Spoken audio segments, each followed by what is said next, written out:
നീയൊക്കെ രാവിലെ തൊട്ട് വൈകുന്നേരം വരെ ഇരിക്കുന്ന വ്യൂസ് എനിക്കിപ്പോ തൽക്കാലം കിട്ടുന്നുണ്ട്. നിന്റെ ഒന്നും ഔദാര്യം എനിക്ക് എന്തായാലും വേണ്ട. നീയൊക്കെ നിന്റെ കൂട്ടത്തിലിരിക്കുന്ന 4 വാണങ്ങൾക്ക് ചാനൽ ഉണ്ടാക്കി കൊടുത്തിട്ട് അവന്റെ ചാനലിൽ ഔദാര്യം കൊടുക്കുക. നിന്റെ 1.5 ലക്ഷം നീ 1.5 മില്യൺ എന്നൊക്കെ പറയണത് നിന്റെ ചാനലില്.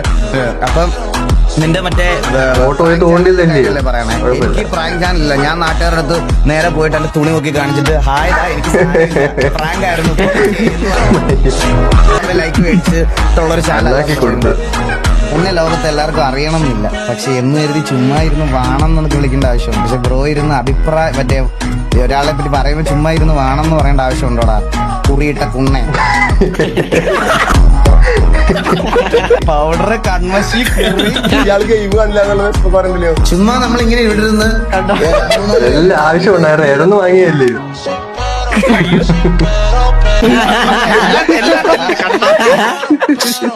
എടാ പൊട്ടന്മാരെ ആ പരുന്നിന്റെ അടുത്ത് ആരെങ്കിലും കളിക്കാൻ പോടാ. ഒന്ന് റാഞ്ചിക്കൊണ്ട് പോത്തില്ലേടാ അവൻ. നീ എന്ത് പുണ്ണേന്ന് എനിക്കൊരു മരുമില്ല. ഞാൻ നിന്റെ അടുത്ത് വല അറിയാം അതൊരു വാങ്ങുന്ന സംഭവം വന്നു. അതിന് ഞാൻ പറഞ്ഞ സോറി ക്ഷമയൊക്കെ എനിക്ക് ഈ മരി ഇതിന്റെ കാര്യം എനിക്കറിയില്ല. അപ്പൊ അറിയാതെ നിന്റെ തന്ത എന്നുള്ള വാക്ക് അറിയാതെ എന്റെ വായിൽ വന്നതാ. അപ്പൊ അതിൽ അറിയാതെ ഞാൻ ഇങ്ങനെ പറയണത് വേണം എന്ന് പറഞ്ഞ സംഭവം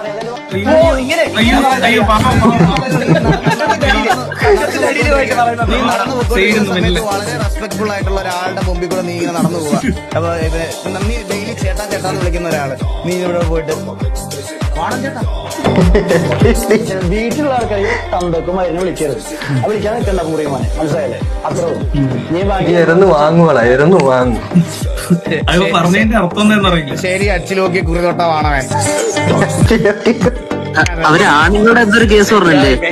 എന്റെ തൊപ്പിയൊക്കെ ഒരു ട്രെൻഡ് കൊണ്ടുവന്നപ്പോഴത്തേക്കിന് ഇപ്പൊ നാട്ടിലുള്ള എല്ലാരും 5 പേരെ വിളിച്ചിരുത്തിയിട്ട് ഗ്രൂപ്പ് ലൈവ്. ഇത് മാത്രമേ ഉള്ളൂ.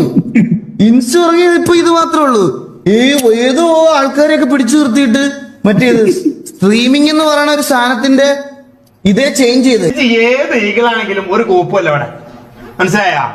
അത് കണ്ടറിയാം കിട്ടുമ്പോ അറിയാം. എന്റെ പൊന്നു ചേട്ടാ നിങ്ങൾ നാശത്തിലേക്കാ പോകുന്നത്. അത് നിങ്ങൾ മനസ്സിലാക്കുന്നില്ല. കുറെ മഴവിൽ കാവടികളെ എല്ലാം കൂടെ കൂട്ടിച്ചേർത്ത് കൊണ്ടുവന്ന് വെച്ചാൽ അതൊന്നും സ്ട്രീമിങ് നടക്കത്തില്ല എന്റെ പൊന്നു ചേട്ടാ. അവര് പണ്ട് തൊട്ടേ ചെയ്തു തുടങ്ങിയ കാര്യങ്ങളാ. അവരുടെ അടുത്ത് നിൽക്കാവും നിങ്ങളെ കൊണ്ട് പറ്റത്തില്ല. നിങ്ങൾ വേറെ വല്ലതും പണിയും നോക്കും. മീൻ കൂട്ടും എല്ലാം കൂടെ കൂടി വന്നിരിക്കുക. പരുന്ത് വന്ന് റാഞ്ചിക്കൊണ്ട് അങ്ങ് പോകും. പിന്നെ കണ്ടില്ല കേട്ടില്ല എന്ന് പറഞ്ഞിട്ട് ഒരു കാര്യവും ഇല്ല.